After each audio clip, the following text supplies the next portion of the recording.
I demanded my ex raise my affair baby, used his own children as weapons when he said no, called it a lesson. My new husband witnessed every bit of it and divorced me on the spot. I'm going to tell you the worst thing I've ever done. Not the affair. Not the baby. Not the divorce.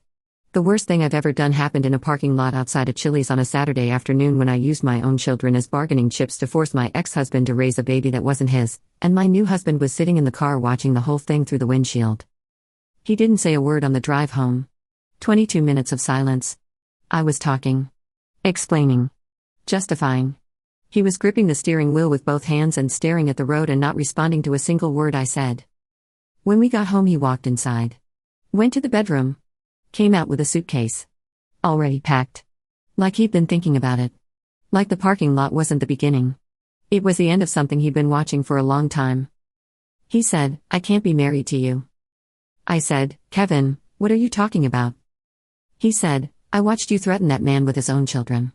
I watched you hold visitation over his head to make him raise a baby you had with someone else. I watched you smile while you did it. Like it was strategy. Like those kids were chess pieces. I can't be married to someone who does that.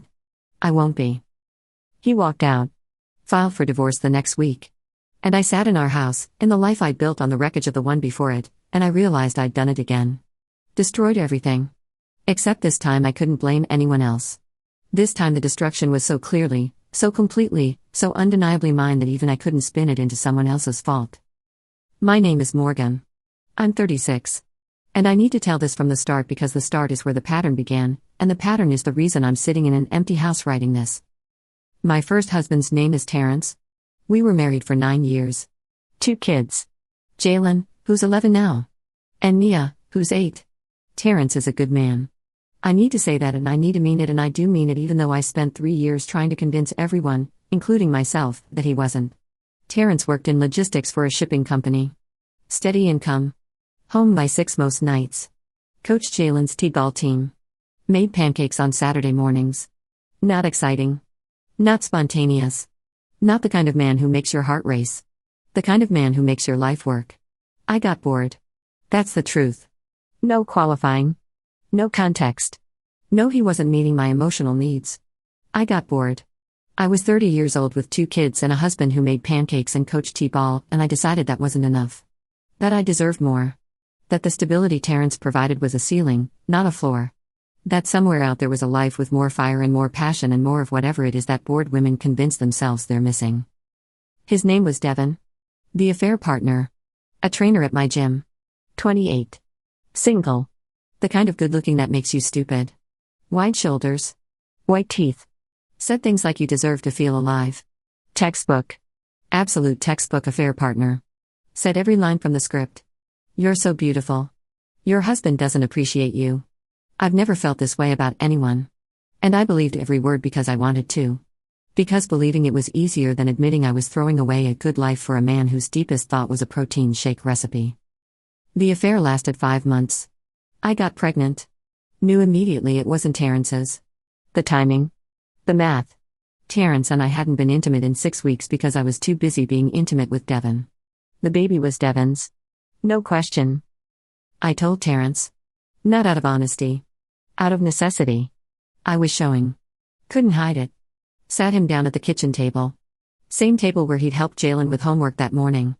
Same table where Nia had eaten cereal with the spoon upside down because she was 3 and didn't know the difference. I said, "I'm pregnant. It's not yours. I've been seeing someone." Terrance didn't move. He looked at me. Looked at the table. Looked at his hands. Then he stood up. Walked to the sink. Poured himself a glass of water. Drank the whole thing. Set the glass down carefully. Turned around. He said, "How long?" 5 months. He said, "Who?" "Devon. From my gym." He said, "Is it definitely his?" "Yes." He nodded. Like he was processing a report at work. Data in. Assessment made. Decision pending. He said, "I need you to leave tonight. Take what you need. I'll have the rest sent wherever you go. Don't wake the kids." That was it. No yelling. No crying. No throwing things. Just a man who'd been betrayed by the woman he'd given 9 years to, standing at his own kitchen sink, asking her to leave quietly so the children wouldn't wake up. I left. Went to my mother's. Devon was thrilled for about 3 weeks. Then the reality of a pregnant woman with 2 kids from another marriage showed up, and the protein shake philosopher disappeared faster than his six-pack after a holiday season. Devon didn't want a family. Devon wanted an affair. The second the affair became a life, he was gone. Stopped returning calls. Moved gyms. Blocked me on everything. Gone. The man who said you deserve to feel alive decided I wasn't worth the aliveness when it came with actual responsibility. I had the baby alone. A girl. Amara. She's 2 now. Devon has never met her. Signed the birth certificate through a lawyer. Pays minimum child support. $312 a month. Never asked for a photo. Never asked her name. Never asked anything. $312 in silence. That's his fatherhood? The divorce from Terrance was straightforward. He didn't fight for anything he wasn't entitled to. Didn't try to punish me. Didn't drag it out. 50-50 custody of Jalen and Nia. Fair split of assets. Clean. Civil. The divorce of a man who wanted it done, not a man who wanted revenge. I should have respected that. I should have looked at the way Terrance handled the worst thing I'd ever done to him and thought, that man has more dignity in his worst moment than I have in my best. I should have made the co-parenting easy. Made the transition smooth. Let him rebuild without me throwing wrenches into his life every chance I got. I didn't do any of that. Because I was angry. Not at Terrance. At myself. But anger at yourself is expensive. It costs energy. It costs honesty. It's easier to redirect it at someone else. And Terrance was right there. Easy target. The man who'd done nothing wrong except be boring enough for me to cheat on. I made co-parenting hell. Changed pickup times without notice. Scheduled activities during his weekends without asking. Told the kids daddy's too busy when Terrance had to work late and couldn't make an event I'd deliberately scheduled to conflict with his schedule. Small cruelties. Consistent. Designed to make him feel like a bad father. Designed to make the kids wonder why daddy isn't here. Designed to give me control over the only thing I had left, his access to his children. Terrance never fought back. Never responded with the same energy. He'd show up when I changed the time. He'd rearrange his schedule when I created conflicts. He'd call Jalen and Nia every night I had them and say, I love you. Sleep good. See you soon. Every night. Without fail. No matter what I did. His restraint made me angrier. Because a man who doesn't fight back is a man you can't justify fighting. A man who responds to cruelty with calm takes away your ability to paint him as the villain. I needed him to be the villain. I needed him to be the bad guy so I could be something other than the woman who cheated with a gym trainer and got pregnant. Then I met Kevin. Kevin was 40. Divorced. No kids. Financial planner. Solid. Stable. The kind of man I should have appreciated the first time around but didn't because I was 30 and stupid. Kevin was different because Kevin didn't know the old me. He met me post-divorce. Single mother of 3. Working. Rebuilding. The narrative I'd constructed was sympathetic. My marriage ended. It was painful. I'm focusing on my kids. Kevin bought it. Fell in love with the version of me I presented. We got married after 14 months. Quick. Too quick. I know that now. Kevin was good to Jalen and Nia. Good to Amara. He was the stepfather who shows up without being asked. Who learns the kids' schedules? Who doesn't try to replace anyone, just fills in the gaps. He was good. Too good for what I was about to do. Kevin saw things during our marriage. Before the parking lot. Small things I didn't think he was tracking. The time I changed a pickup because Terrance was going to take the kids to a baseball game and I didn't want him to be the fun parent that weekend. Kevin said, "Why did you change the time?" I said, "Scheduling conflict." He looked at me. Didn't push it. But he noticed. The time I told Nia that Daddy forgot to sign her permission slip when actually I'd never given it to Terrance. Kevin was in the kitchen. Heard me say it. Looked at me. Said nothing.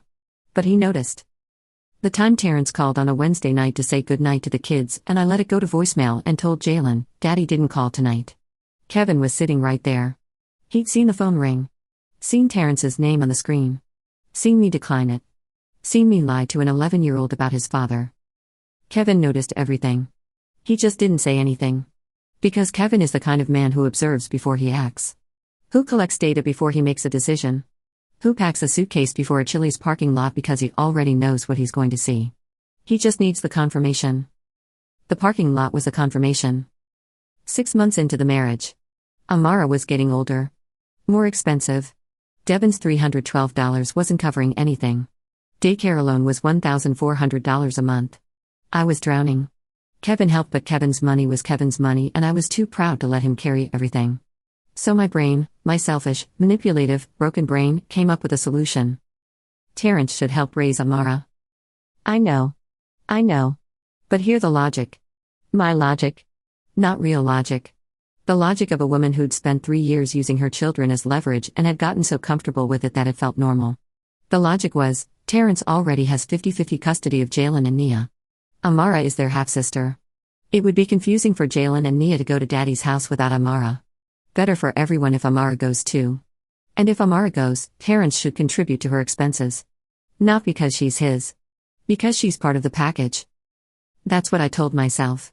That's the lie I built. And I believed it enough to act on it. I called Terrance. I said, we need to talk about Amara's situation. He said, what about it? I said, Jalen and Nia are asking why Amara can't come to your house. It's confusing for them. I think Amara should start coming with them on your weekends. Silence. Then, Morgan. Amara is not my child. I said, I know that. But she's Jalen and Nia's sister. It would be better for them if she was included. He said, no. Just no. One word. No explanation. No negotiation. No consideration. No. And he was right. He was completely right.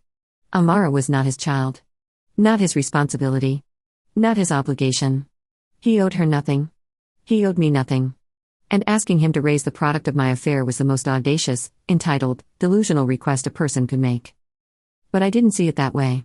I saw a man saying no to something I wanted. And when a man says no to something I want, I don't accept it. I escalate. I said, if you're not willing to include Amara, I'm going to have to rethink the custody arrangement. Jalen and Nia need stability. And right now, going back and forth between a house that includes their sister and a house that doesn't is not stable. I hear myself now. I hear how insane it sounds. I was threatening to reduce his custody of his own biological children unless he agreed to also take my affair baby on his weekends. I was using Jalen and Nia as hostages. As leverage. As weapons aimed at a man who'd done nothing except say no to an unreasonable demand. Terrance said, are you threatening me with my kids? I said, I'm not threatening anyone. I'm thinking about what's best for all 3 children. He said, what's best for all 3 children is you stop using Jalen and Nia to get what you want. Amara has a father. His name is Devon. Make him step up. I said, Devon isn't in the picture. He said, that's not my problem, Morgan.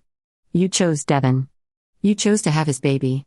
The consequences of that choice don't get transferred to me because it's inconvenient for you. No. Final answer. He hung up. I should have stopped. That should have been the end of it. A reasonable person would have heard that no, recognized it as fair, and moved on. I'm not a reasonable person. I'm a person who spent 3 years weaponizing her children, and I was about to do it one more time. In a parking lot. In front of my new husband. I arranged a meetup with Terrance. Told him it was about Jalen's school schedule.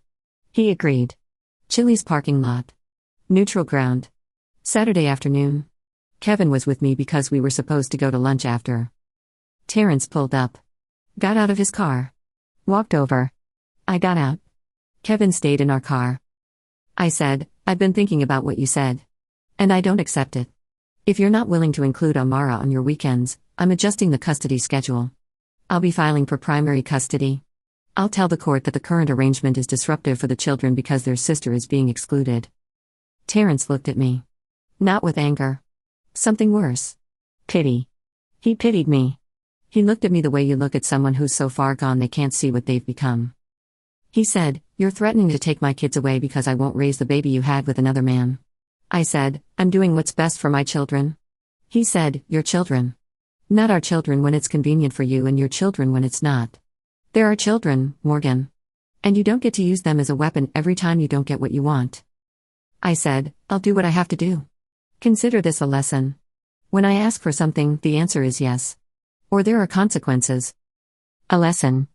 I called it a lesson. I stood in a Chili's parking lot and told the father of my children that weaponizing custody was a lesson. Like I was teaching him something. Like threatening a man's access to his own kids was education. Terrance shook his head. He said, I'll see you in court, Morgan. And I'll bring every text, every changed pickup time, Every cancelled weekend, every manipulated schedule from the last 3 years. All of it. And we'll let a judge decide who's really thinking about the kids. He got in his car. Drove away. I got in mine. Kevin was in the passenger seat. Staring straight ahead. Jaw tight. Hands in his lap. Not looking at me.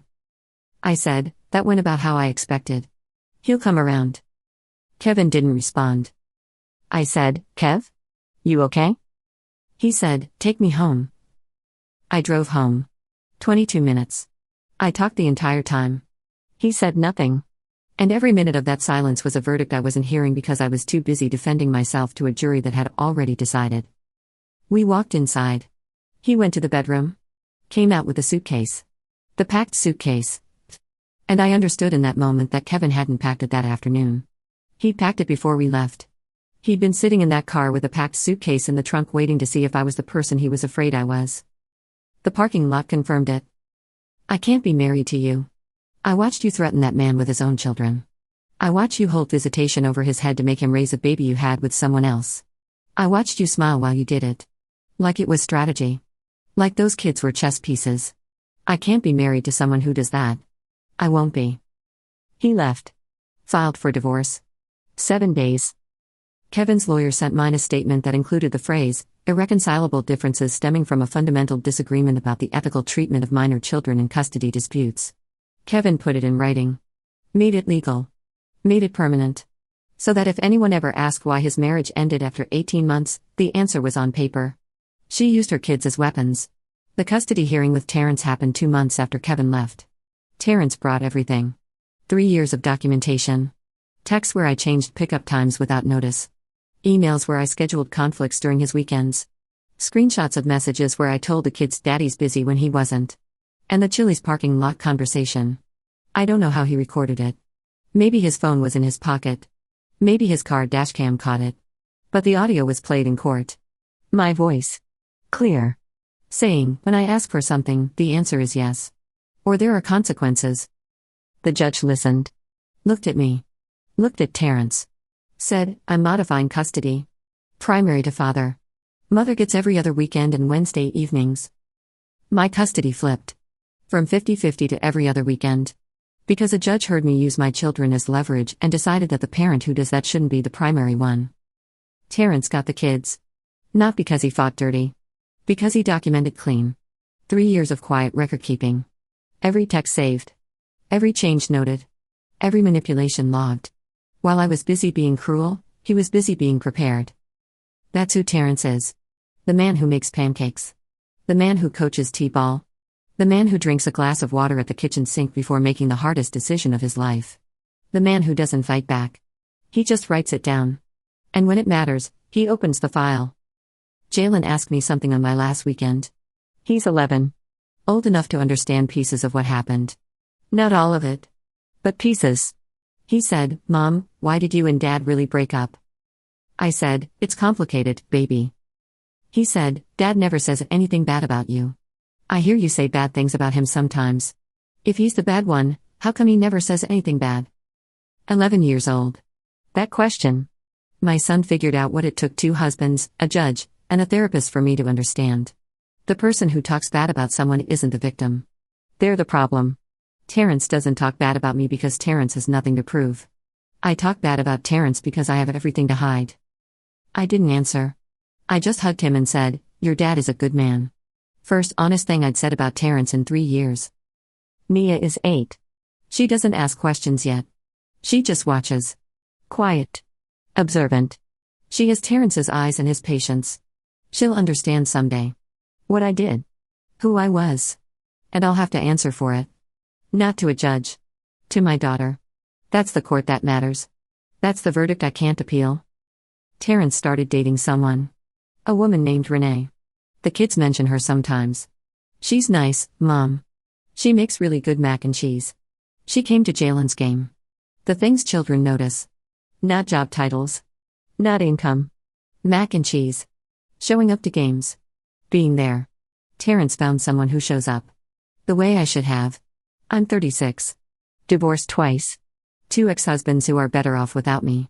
3 children, One of whom was fathered by a man who pays $312 a month and has never seen her face.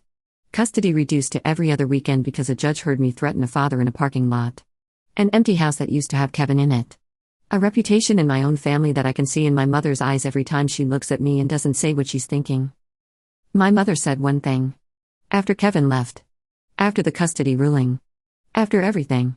She said, "Morgan, when are you going to stop making everyone else pay for your mistakes?" I didn't have an answer. I still don't. My therapist asked me last week, "What do you actually want?" I said, "I want my kids back." She said, "What are you willing to change to get that?" I said, "Everything."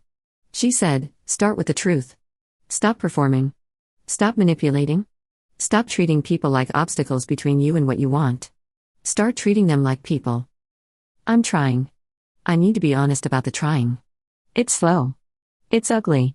It doesn't come natural to me because manipulation has been my default setting for so long that honesty feels like a foreign language. But I'm trying. Because Jalen is 11 and he's starting to understand what happened. He's starting to ask questions. And the answers I give him now will determine whether he grows up to be a man like Terrance or a woman like me. I want him to be like Terrance. Steady. Patient. Dignified. The man who drinks a glass of water before responding. The man who doesn't fight back because he doesn't need to. The man who shows up for his kids every single day even when their mother is making it as hard as possible. That man deserved better than me. Kevin deserved better than me. My children deserve better than what I've been. I demanded my ex raise my affair baby.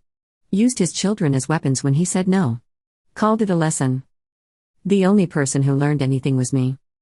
And the lesson is this: you can manipulate people into doing what you want. You can use children as leverage. You can threaten and control and weaponize love. And it works. For a while. Until someone sits in a car and watches you do it. Until a judge hears you say it out loud. Until every person you've ever manipulated has enough evidence to prove who you really are. Then you're alone. In a house that's too quiet. With a custody schedule you earned. That's my lesson. I learned it in a Chili's parking lot. And I'm still paying for it.